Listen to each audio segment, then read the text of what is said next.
Welcome back to the Halo series. My name is Douglas Brown, CEO at Halo Consulting. Today we are joined by Rich Geller.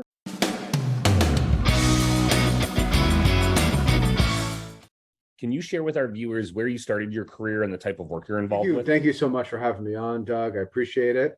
And so I've had an interesting story, unlike maybe a lot of folks that have come into the industry. So I came about into this business accidentally as an entrepreneur. So, went back to college late. Before that, I was a stockbroker. I did that business in finance. I ended up leaving that business and I went back to school. And during school, I realized, one thing, that entrepreneurialism was going to be something that I wanted to pursue. So how it leads into staffing, I'll tell that story.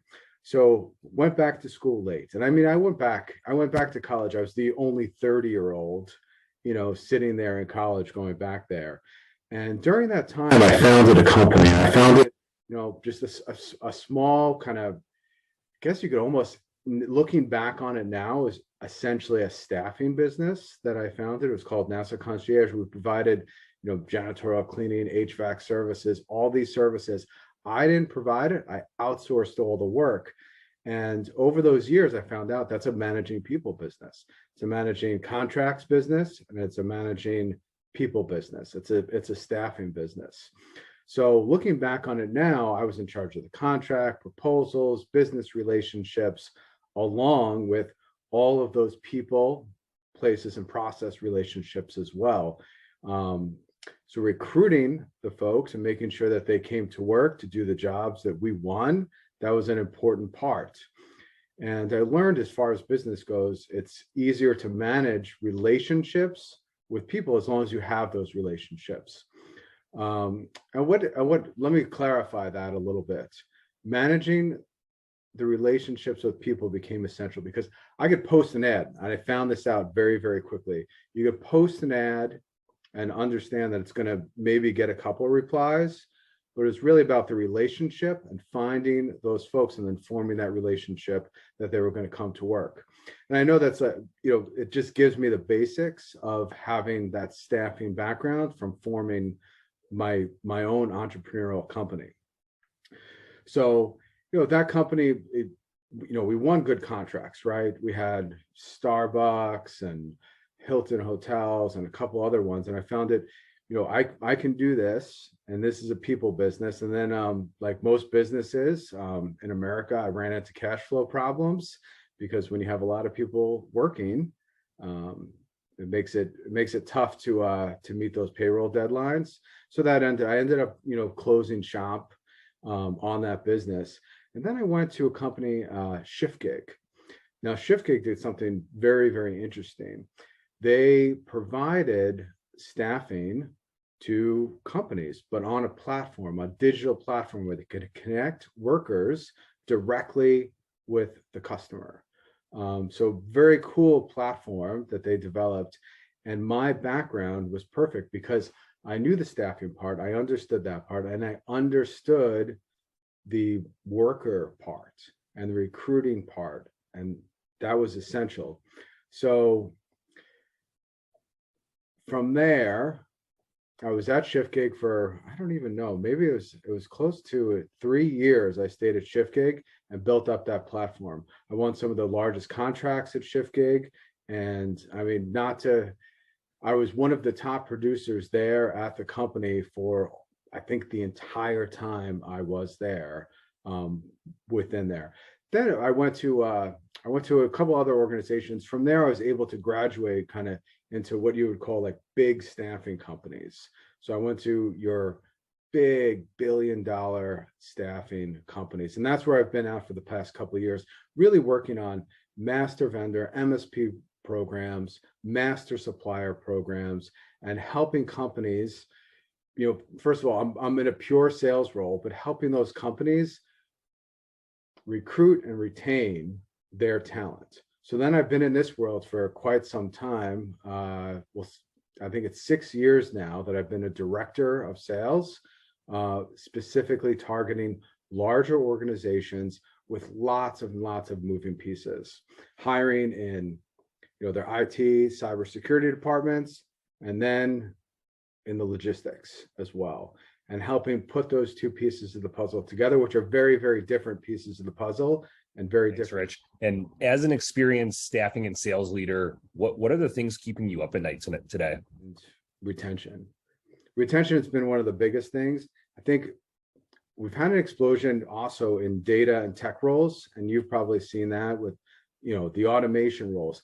The pandemic brought about quite a bit of automation. We saw that in warehouses with the way that everything is being tracked.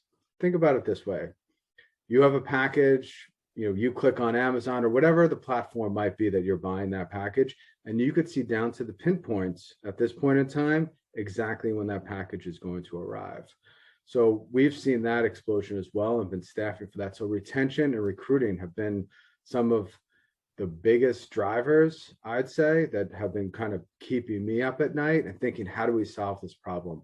How do we get more workers through the door, on the warehouse side, on the logistics side, and on the other piece, how do we find more passive candidates that are going to be interested in taking a role in software development for the scanners that go into the warehouse that are all need to be built, maintained, and that data needs to be captured. So those are the things that really kind of drive me and are in the back of my mind, and how we can have meetings and understand the processes that need to be laid out to retain, find, seek these workers. And I'll touch on that as we go on through this conversation of just little intricacies that we can do to find the workers that we need on the logistics floor, and then how we can also find those passive candidates that are in IT, software, and cybersecurity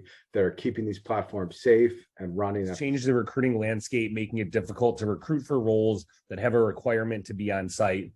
Can you share with our viewers a few best practices that you've had success with? That's been a super tough one, Doug, and I think you know that as well.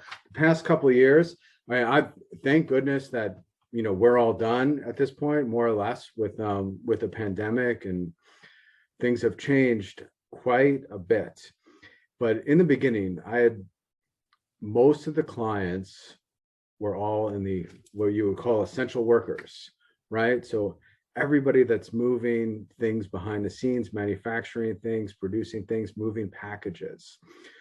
So when the pandemic started and there was going to be a shutdown, these are essential industries that cannot be shut down. This is the food you eat and the people that get you the food you eat, and make sure that it gets to the store, it gets to your house, or gets delivered, and the people that run those platforms.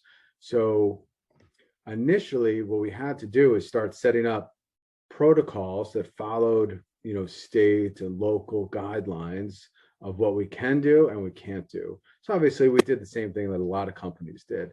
We posted the signs and we set up the procedures, and then we started really talking to our candidates and saying, this is how it's going to work. This is an essential job. You have to be on site. You have to be here. The recruiters are here. Everybody will be wearing masks. We put the social distancing practices in place. Now, what changed was the amount of interviews we could schedule per day, because now, instead of having, I don't know what the number was, but it would be, all day. Well, excuse me, we had to do it all day at this point. Usually we do it a couple hours. So the on-sites would have whatever it might be, Tuesday, Wednesday, Friday afternoons, these were the hours, and they would be onboarding many, many, many candidates and taking them through the process. And then all of a sudden it went to, it's going to be all day, 5 days a week, maybe on Saturdays as well. There were some Saturdays that we had open hours on purpose to keep the engine going of essential workers during the pandemic. So opening those hours, and then on top of opening the hours, we ran into the next difficulty with our clients, which was, this is all well and good, thank you very much, but we have to get everybody through a training class. So that had to be arranged as well. So training classes went from, oh, we offer training classes, twice a month on Tuesdays, and we book them out with 40 or 50 people every single time, to we're going to be offering training classes with 10 people in the room, all social distanced, and it's going to be 3 times a week now, and start to book those up. So we really had to face a lot of those small, but when you're going through it in real time, those incremental steps seem like huge hurdles because it's something you've never done before. Now, we've all done there. We've done there. We've been there and done that. So we know how to do it now. But at the time, taking those steps, that was a big deal for clients and customers and candidates, the candidates too. So that's kind of where we ended up. And it was very important too, because it was all essential workers. So we couldn't ever let up on the gas to keep recruiting and retention and making sure that safety was a top priority. Identifying and recruiting passive talent, are there any golden tools or platforms we should get on our viewers' radar for those tough to fill on-site positions? And I'm going to give a very interesting answer. And this goes back to where I started in staffing and recruiting. And it doesn't matter the size of the organization. There's a million different tools to source from. And there's so many different platforms, and there's so many different platforms to capture data. And I know some are going to be better than some others, especially for different job categories, right? So you're going to have a platform that is great for your software developers and your cyber tech folks. And then you're going to have a platform that's probably a little bit better for your, quote unquote, essential workers, the people that are, on the floor, building things, making things, keeping the economy humming. I was looking at some data just recently from staffing industry, and 87% of talent professionals track data on a candidate. It's a huge number, 87%. So we're almost at 90% of organizations are tracking data on whoever is applying. Out of that, 43% of talent teams use automated systems. So those are all the systems, the bots that you might see pop up on your screen if you go to a careers page, trying to capture that data. So 43% are using those automated systems to do the automated replies and get back.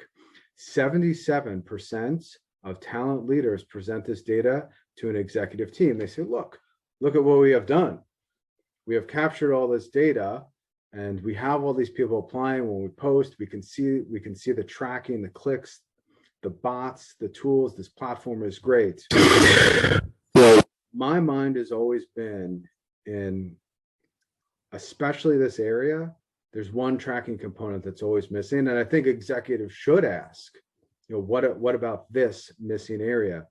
Because the area is, what about on your end? What's going on your end? Are they being contacted? What's the contact rate? What's the connect rate? And then how quickly are they being contacted? And the other thing too is making commitments around how quickly the worker is going to be contacted, or the candidate's going to be contacted, I think is a very big in-house feature that needs to be done. Now, obviously with these platforms, there's going to be different platforms for category of worker, right? So we'll bring it back this way. What I've done, so essential workers for logistics is going to be very different than cybersecurity, tech platforms, admin, all the administrative roles, data, financing, etc. Very, very different category of worker. It's the steps in the process. So I'd say also with tools, how many steps is that process? And if it's an essential worker for logistics or manufacturing, those steps need to be very, very limited. And you need to capture that data as quickly as possible. A lot of times, those workers, they don't have a resume. They're looking to get a position because they need a position, and you want to make that position available to them, and then say, this is, this is the customer, this is what they offer, they can be onboarded, these are the benefits if you get onboarded by the customer and you get hired on full time. Really working with the customer to say what exactly are the benefits once the worker gets hired on, and then making on the front end, capturing that data, but capturing limited data dependent upon the essential workers, limited data, name, phone number, email address, done. And then making sure that they're contacted within, 24-hour time frame. Really, and even quicker, if humanly possible, is to put not a contact is, oh, we sent an email, but a contact is in, we connected and left a voicemail. I sent out a text message. That goes a long way. And I've taken the extra step with several clients. I've gone through their process. I've sat there and gone through how many steps I had to go through to try to apply, with my customer. And then I've gone on and I've also said, how many steps do I need to do to apply and go through the process as a candidate at my own organization. I've done this at 3 organizations now that I've worked for personally, just to see what the candidate's journey is, and taking it step by step and waiting. And I'll tell you, a lot of times, and this is, you'll see the bottlenecks, I wasn't contacted. I wouldn't be contacted. And it's on the customer side to apply and never get a phone call. Never, not one phone call, not one text message. Sometimes I'd be put on a subscribe loop where I get automated emails, but that would be it. My phone would never ring. I would never have a voicemail from, a friendly talent agent calling and saying, hey, it's time. So it's having those conversations with the customer, and internally, and fixing those bottlenecks to have, that essential worker get in. Now, on the other side, it's also finding passive candidates, right? So you have all those passive candidates that, it's a tight market. When you go into IT, development, software, data, it's a very, very limited market. And everybody is clamoring for that same candidate. And they have the data and the bots out there and they can track everybody. But it's having, your LinkedIn and almost going back old school style and keeping a pool of passive candidates that you're touching base with on a regular basis, saying, hey, I know you weren't interested in, XYZ company because that cybersecurity role doesn't fit you, or they needed you to be in the office and you wanted to be remote, but I'm going to keep that conversation going. The recruiters are going to keep that conversation going to make sure when something does come up, that worker will be available, and that candidate will say, thank you for contacting me. This role is actually perfect at this point in time. So that's what what I've seen is almost taking things a step back and saying, it's great that we have the data and we can see the clicks and the click rate through, and if they're clicking on additional links and how many seconds they were on a page for, I can see all of those things and we can report all of those things up. Now it's, where they contacted in 24 hours and where's this candidate in the process. Let's start getting that internal tracking really honed in so we can present, full pipeline data. Opposite end of the spectrum, employers saw increased productivity from employees working remote. How has the recruiting approach changed specifically with remote candidates? Good question, Doug, and thank you for asking it. I think, from my point of view as a leader within this industry, we've seen obviously that everything has changed in the past couple of years. And that's very apparent. Even today, our phone call right now, a couple of years ago, we probably would have been sitting down and doing this actually face to face. And now the technology has gotten so good that no one needs to do that anymore. So on my end, it's when we're going through the candidate process with the customer as well, it's finding out exactly if the role, now if it could be, it doesn't matter if the customer wants somebody in there, but if the role can be done outside of the actual building, that starts to make a big difference. So let's say it's, civil engineering, they need to go in.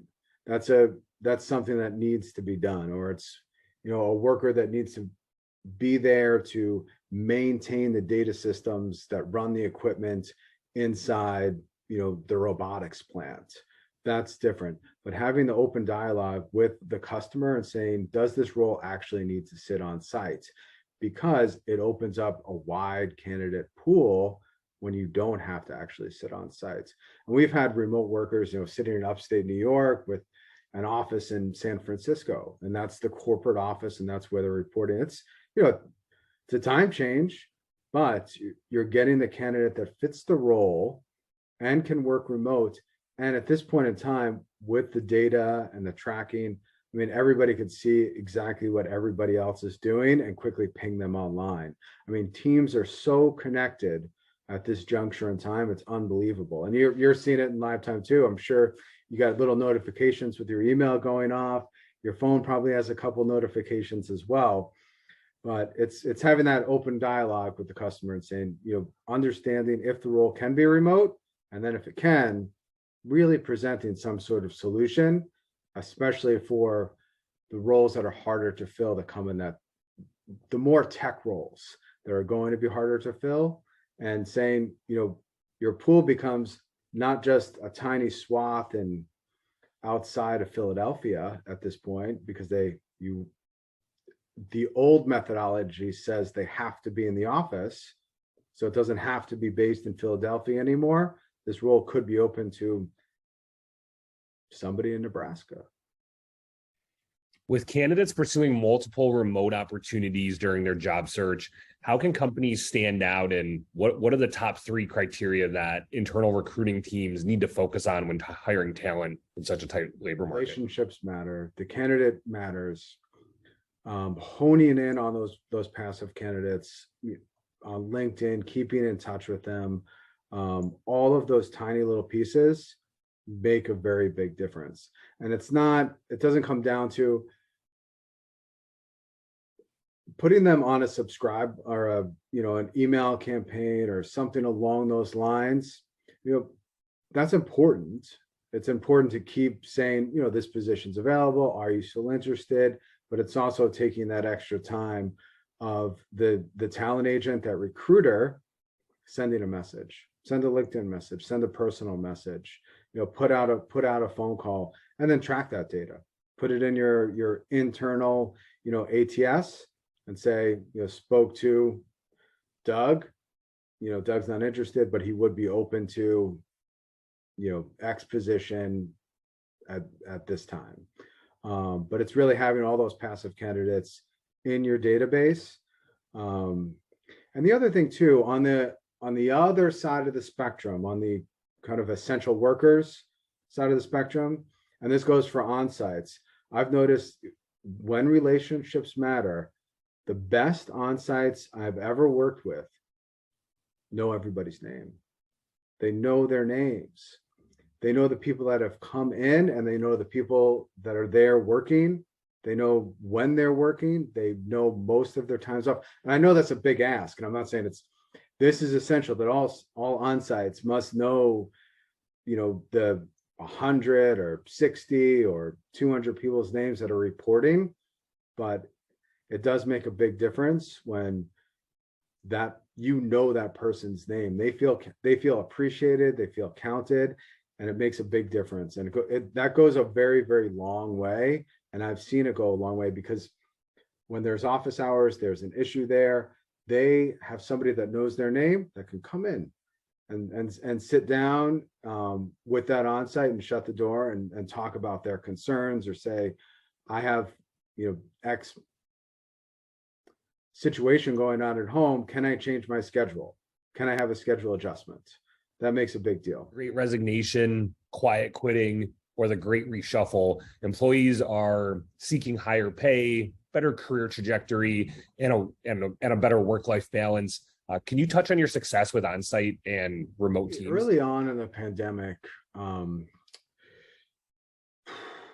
we saw an interesting factor taking place, and that was we had multiple customers all in the same area, all vying for the same talent, which makes things tough.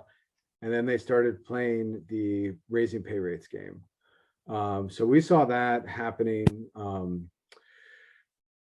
in our industry, or excuse me, not in our industry, but the clients that I've serviced before just start paying the pay rate raising game.